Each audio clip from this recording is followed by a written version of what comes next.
you're going to have to form a habit, to form a behavior, to make this be a part of your business plan. And if you don't like it, the 4-hour work week says it the best. Like, if you don't like it, delegate it. And if you can't delegate it, outsource it. And if you can't do that, just get rid of it.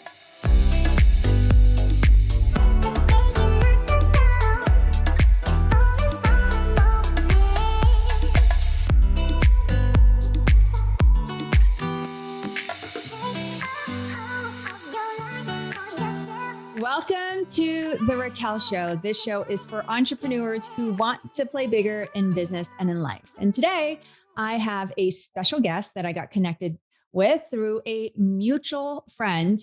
And he's the guy to know when it comes to brand positioning, attracting clients. He's the host of Real Estate versus Tech podcast, the CEO of Liftoff Agent, where they create customized strategies for agents, teams, and brokerages to help them expand and scale their real estate business. Welcome to the show, Norman Kinsey.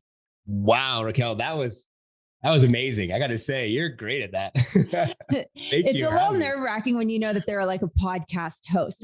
But I am excited to have this conversation just because I know you come with a lot of wealth of knowledge in this industry when it comes to brand, when it comes to positioning. And I think that's super important for where we're heading. And so Let me ask you and start off with, like, how important is brand positioning for real estate agents or businesses today?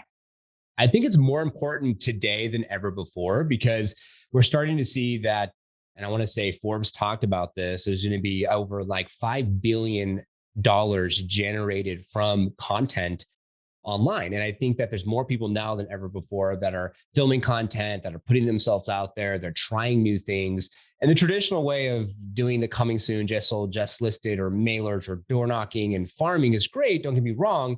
And, anyone who's listening, you probably say like, I work with anyone and everyone. I don't want to like stifle my growth, or I don't want to say that I can't work with someone, which is totally fine. I just feel like you have to remember that when you go on Google, you type in words and those words have an end result. Like you're looking to move to a new location, like Texas. So you might look up moving to Texas or all things in Texas or restaurants or whatever you are interested in looking up. So if there's an agent who's niched down in, say, a specific market, like say Scottsdale for you, Raquel, or say for me, I'm in Gilbert, Arizona, or for, the listeners out there, like wherever market you're in, like, just Google searching and looking up that person or that specific key term. I think it's so important because if you're not finding an agent tied to key terms in a specific area or for a specific client type, then there's a huge opportunity because you can go online and look up the actual number of search results and find out very specifically that number and be like, wow, like there's 100 million results and 100 million reasons why I should start to film content, being more deliberate and niching down around my ideal buyer, maybe seller, and or area that you want to serve. You talk about the riches are in the niches. Yes. So how do you define a niche? And you kind of briefly talked about that just right now, but how would you define a niche? Awesome. Yeah. And I love the question and I can go a little deeper. So I would say defining a niche is defining a target demographic. A lot of coaches says, who's your ideal avatar? Raquel's an amazing coach. So sign up for her services today. No, serious plug. So when you think about like, okay, a first-time home buyer needs information about buying their first home. And so I'll give you an example. My wife, she wanted to buy a home and she told herself that she couldn't do it. And she didn't believe that she could do it. And because of the down. So she's like, there's no way. How am I going to get this money? I can't do it. Well, then her stepmother said, you can do it, and said, let's put together a plan and let's line out the action plan. Right. And if it wasn't for her mother or stepmother to put it in perspective that she can buy the house and put together the steps, then she never would have. So imagine if you're a real estate agent and you want to help first-time home buyers and you want to put out maybe 5 steps to buying your first home. So then the more that you're deliberate about putting out content, and it ties into a really good book called The 7 Triggers to Yes, which means if you do something for someone else, they'll be more likely to do something back for you. And you come from a servant's place. You're not like, hey, I need to get I got to pay bills. So I need my next listing. So I got to do this video. You're like, no, I just want to do what I'm normally doing. I'm going to do my prospecting, but I'm going to pick up my iPhone. It's that simple. Pick up my iPhone and I'm going to do 5 best tips to think about when buying your first home. Here's your 30-day action plan, and give them an actual action plan I think that's super important. So specific niche could be first-time home buyer. It could be a move-up buyer. It could be an investor. Right now, I think there's a really amazing perfect storm happening. You have baby boomers that are looking to downsize or relocate. And if you're in California, there's Proposition 19 to defer taxes, and you could stay in California by using that program. And then you have, say, millennials that are looking to raise their families and buy their first home.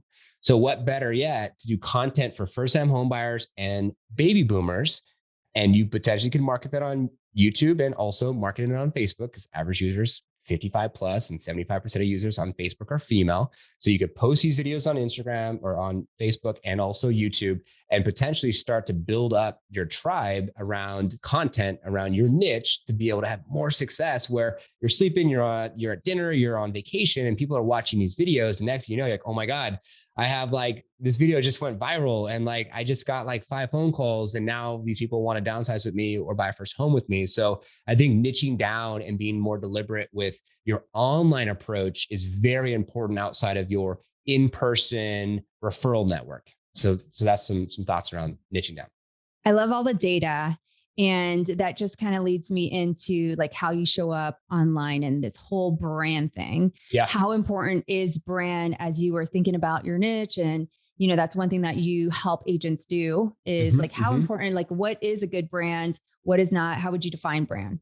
Yeah, I absolutely love that. So I'm going to give a perfect terminology for our listeners, because I'm sure a lot of them are real estate professionals out there. And so when you're talking to your, say, home buyer or home seller, what comes up? Equity, right?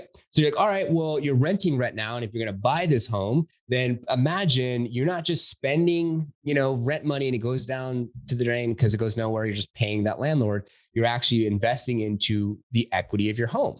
So I love to use the equity terminology to brand terminology. So when you build a brand, you're building brand equity. So when you think about, I want to go shopping, and you're busy and you don't have a lot of time and you're not going to go down to a physical store, Amazon. When you're thinking about, say, search, you're like, I got to fix something, or I got to look up flights or whatever. First thing, Google, right? And so that's where it's just like, if you had a brand that was like, and the brand could be something around your niche. It could be like all things living in Scottsdale. And it could be like the Scottsdale logo could be like mountaintop with like cactus because it identifies Arizona.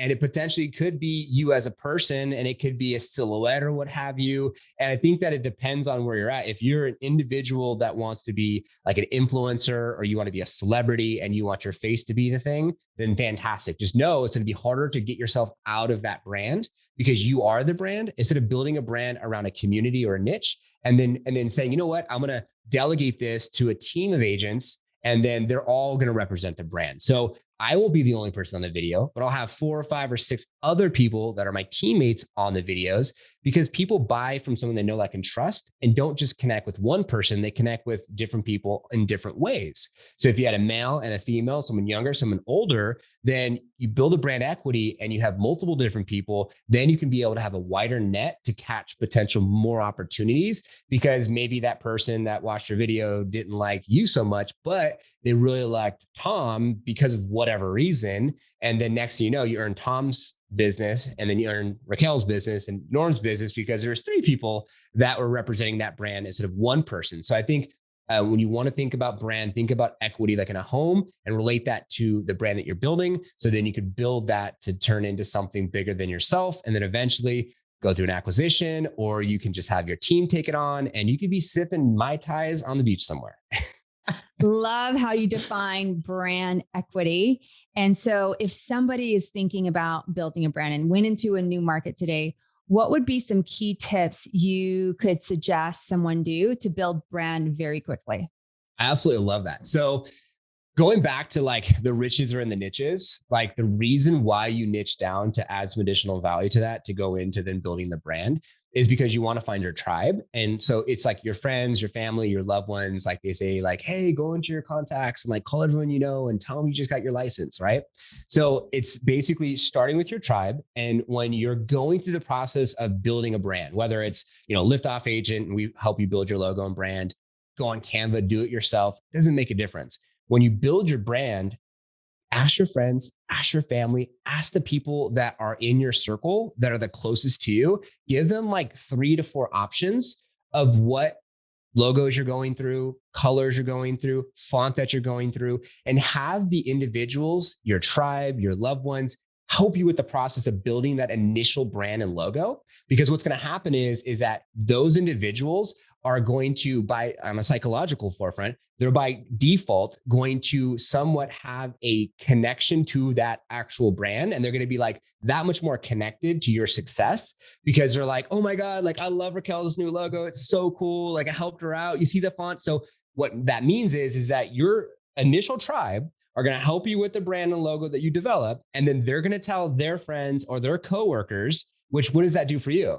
Gives you automatic additional tribe members. That's going to help this domino effect, like the first domino that goes down and then they all follow suit to help you really be able to build that brand equity. So starting from the basic fundamentals, talk to your friends, talk to your loved ones, logos, colors, fonts, get their opinion. You see it on social media, agents say, hey, do you like A, B, or C logo? They're doing that to build their tribe. And then from there, you can go in and start doing like videos and running ads and all the other things that would follow suit with that. But that's just like the basic fundamental action steps I would focus on without making it too complex, because I think sometimes we get overwhelmed with like all the different options and yes. Some people think it's only colors. Some people think, so I love how you get your community involved, you get your tribe involved. And so they get to be a part of the journey of how you started your brand. And we all know that brand is also about consistency. And so consistency in their look, consistency, what they do, what they stand for, what they represent.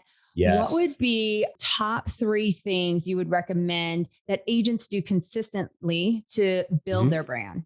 Yeah, no, I love that. So, first and foremost, first thing you would want to do is have either like short form content is very popular right now. So just batch your content and do like 30 videos in one filming opportunity. And then there's VAs out there that can help you with basically the editing, what have you. So be consistent with getting some type of video out there. And the video could be Instagram Reels. I like Instagram personally, TikTok, and then YouTube Shorts is becoming more and more popular. So put some type of video content out there, stay consistent with that process. I think that's huge. So that's going to be more like the digital side.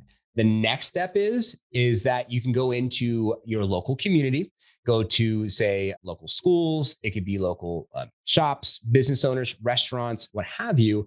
And, business cards are kind of, going out a little bit, QR codes, there's different things that people are doing now, but, hand out. And a good idea would be like swag. Like if you have the money, put together, like I have like a hat on. I also have like pens. I'm actually getting, they're called Liftoff Agent swag packs. I'm putting together some right now, and the clients like sign up with us. I send them these swag packs, and then I see like a story posted when all my clients are like on the boat in the water, and I'm like, that's Liftoff. What? Like it just feels so cool to see your stuff out there. So, go in and just give and serve and support and help and go through that process. So online video, go into your local community. And the last thing is could be more traditional. If you like making calls, then you can be making calls and put your brand name out there. You could be sending out mailers. Like if you're going after empty nesters, and send out mailers and then have your logo on there with a QR code to build that brand equity. And that's what I would suggest. So first, online medium,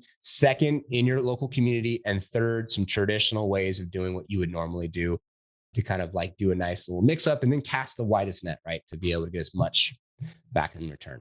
So good. So good. And, when it comes to building a brand, and there's a lot of people that can build a brand, be consistent. And you always say like, be you, be authentic, but how Amen. On the other side and on the flip side, do you vet, or how can you vet some of these people that have things online, but don't have things on the back end or like the experience? Yeah, no, that's so we were talking about this offline a little bit, and that's a good question, because I feel like if you're out there, looking for support, or you're looking to grow your business and you're looking for resources, I mean, there's, Tom Ferry and Mike Ferry and Raquel and like a bunch of different coaches, and there's a bunch of social companies. There's a bunch of influencers. There's a bunch of website companies. Like, who do you turn to? Who do you watch? Who do you listen to? And I think the biggest thing is you want to vet the company or person to find out their accolades, their success story, and what have they done personally, to then say, wow, like they've really done these things personally. So like if they're say an influencer and they're posting social media tips and ideas, like take it for what it is, depending on where they're at. So if they are not a top producer, but they have good social content, then you could say, hey, guess what? I'm a top producer. So I'm going to leverage my listings and what I'm currently doing to get additional exposure and additional, clout. If it's a company, like one thing that I always tell individuals, I say, vet the company.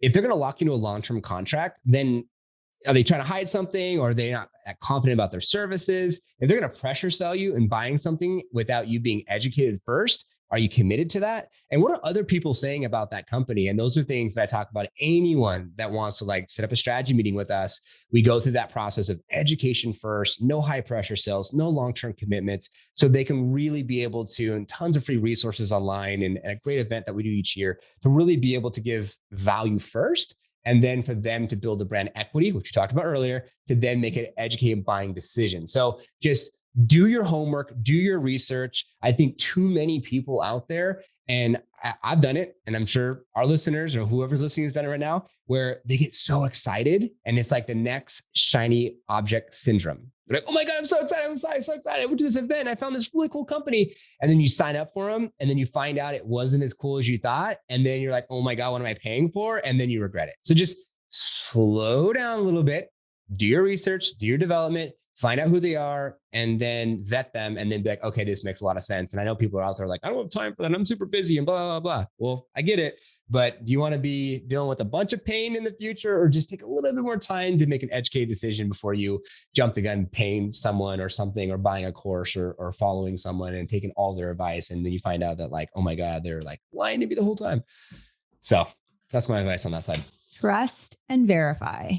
I love that. Yes. Right. And so when it comes to mistakes, right, I'm sure you see all things from all different angles because you study this, you position people. What are some of the mistakes that people or entrepreneurs or agents do when it comes to brand?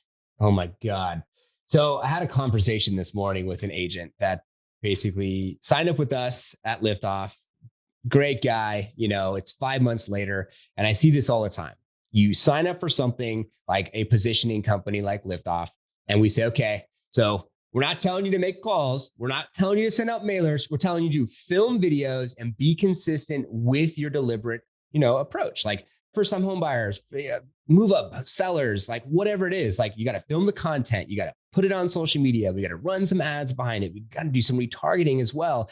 And so a big mistake is agents, they get excited. Like I just said, they sign up for a service, and they don't really read the contract, or they don't really set themselves up with time blocking, or set themselves up with an action plan. So that way they know that each day they're going to time block for an hour just for video or just for social media, right? And then they're going to go through the contract, or they're going to maximize their investment because they want to see the ROI. So they're going to go to the company's, whatever it is. The company has a mastermind, or the company has additional value add, or the company says, hey, we're a resource, download our app, reach out to us, we're here to serve you. And then they don't do that. And then guess what happens? Then you look at your check, your pocketbook, or you look at your bank account, and you're like, oh my God, I've been charged past 6 months. What am I paying for? I totally forgot about this company. And then you call the company and say, you weren't doing what you're supposed to do. What's your problem? What happened? Where's my leads? I didn't get anything. And the company says, well, we haven't got one video. We haven't ran one ad. And so it turns into a huge issue where I think a lot of individuals get excited. They pay for something. They don't maximize it. They get busy. Life happens. And then they want to blame the company instead of taking responsibility for themselves. And so I think that is a huge one, outside of the fact that just not hitting record and filming videos, of course, right? That's a big mistake because you're missing out on opportunity, and just being proactive as you possibly can. Because a lot of agents, and I'll give you this last little quick story that is, I'm not going to drop any names, but I had some drama today, and I was flown out to San Francisco, and I was hosting a panel, and I told this company, it's a Hispanic association. I told them, I said, I'm bringing my film crew, and I'm going to film for Liftoff, your organization, and for What's Next Real Estate, our annual event. I told them that, right? And a lot of people like to talk. So now the content's going out, and the president reaches out to me from the association upset because people are like, hey, this guy's leveraging Nora and the event for his own efforts and for his own successes and whatever. I'm like, I never signed an NDA. I paid for the film crew. You didn't pay for the film crew, and you never told me that I couldn't do what I wanted to do. Not to mention, I told you before I was going to do this. So I think a big mistake is from this standpoint or the story is don't say you're going to do something and just be a talker, be a doer, and do what Nike says. Just do it. Take action. Let's go. So my next question for you is you talk about, all these different things when it comes to brand, how you position people. Yeah. How do you keep up with some of the marketing trends that are happening? Because things are always constantly changing. And then you talked about video a lot. And I'm sure a lot of the listeners are saying, well, what if I don't want to get on video? Because there is a lot of hesitation still in the industry and with just entrepreneurs in general. Like, what advice would you give to them? Yeah, definitely. I think that, at the end of the day, it's just like, you got to just, like I said, you got to just do it. And at the end of the day, it's just like, you got to kind of get out of your own way and then just do it. Right. Because I think a lot of times individuals kind of, have the hesitations and then they don't do it. And then they don't want to be in the camera because of this, that, and the other thing. And I was actually at your mastermind yesterday talking about this, which was great. And a good example is that if you want to be behind the camera with the voice, that could be a really good idea. Like just be the voice behind the camera. There's a couple that are on YouTube and the guy and a girl, they're a partner. And the guy just uses a Bitmoji face, which is really fun and exciting and creative. So you could think of new, fun, and creative ways of doing the same thing, which is awesome. Like another awesome way to do it. And then I think that like a lot of agents do get burnt out because it's just like, I have a business to run and then I'm not going to be on social media and staying on top of like algorithm. And now like I was at your mastermind and one of the agents with us yesterday said something about her daughter not being on TikTok. And then it looked like she was on TikTok, but the mom said you could just be on YouTube. Well, guess what? She was on YouTube, but it was shorts, right? So now shorts are a big thing. So everyone's listening out there like, hold on, wait. So it was Instagram, now it's TikTok, now it's shorts. The cool thing I will say is that if you're on Instagram's really good about staying up on other platforms and implementing what TikTok was doing with Reels or implementing what YouTube was doing. And like they tried to do like the IGTV long form video and that ended up going away. They don't even do that anymore. So I would suggest that either A, you hire a company, shameless plug, like Liftoff, we'll do it for you. We'll stay on top of all the trends and all of what's going on for you because that's our job. Or B, time block.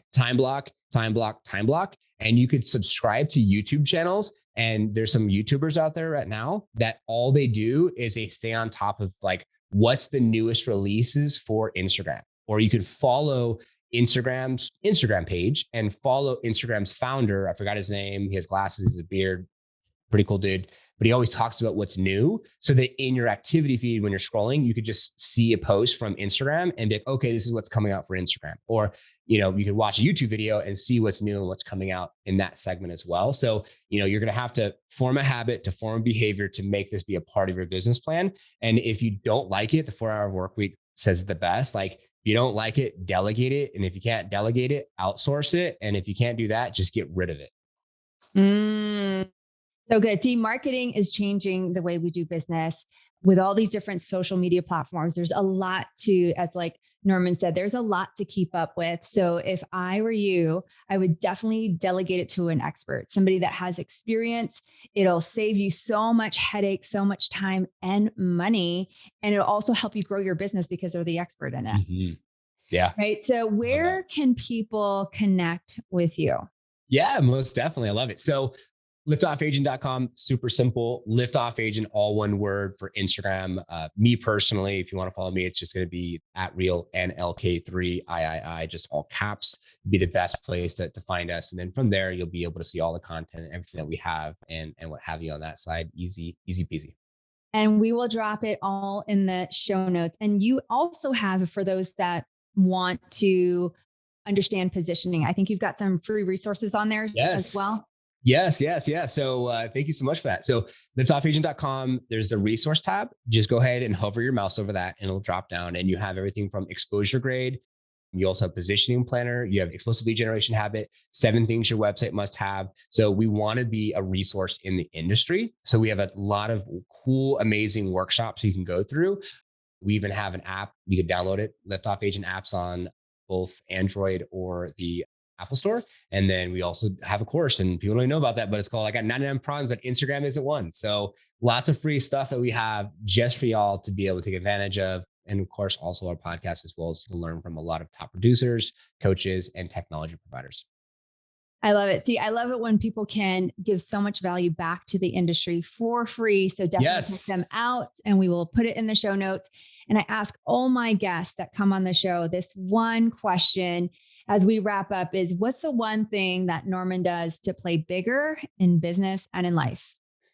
Oh my God. I'm feeling it this morning. Challenge. If it doesn't challenge you, it doesn't change you. Psychology states that over the age of 25, we have a harder time retaining knowledge. So you have to be challenged over the age of 25 to be able to have that stick. And the more that's going to stick, the harder the situation and the more pain you're going to feel. And so I love to pack things on myself and give myself a lot, sometimes too much, and to see what I could do. And my team talked to me this morning. They said, it's one thing to innovate one thing. It's another thing to try to innovate all things and then find yourself not innovating anything or dealing with a lot of pain. So I would say, like, challenge yourself. I love to challenge myself, do it every single day. And if it doesn't challenge you, it doesn't change you, and self-evaluate, which I love to do, and take ownership and responsibility for yourself. Oh my gosh, so good. Thank you so much for being on our show today, Norman. I appreciate you. I know your time is extremely valuable, and I'm excited to keep supporting you and playing bigger. Thank you for having me.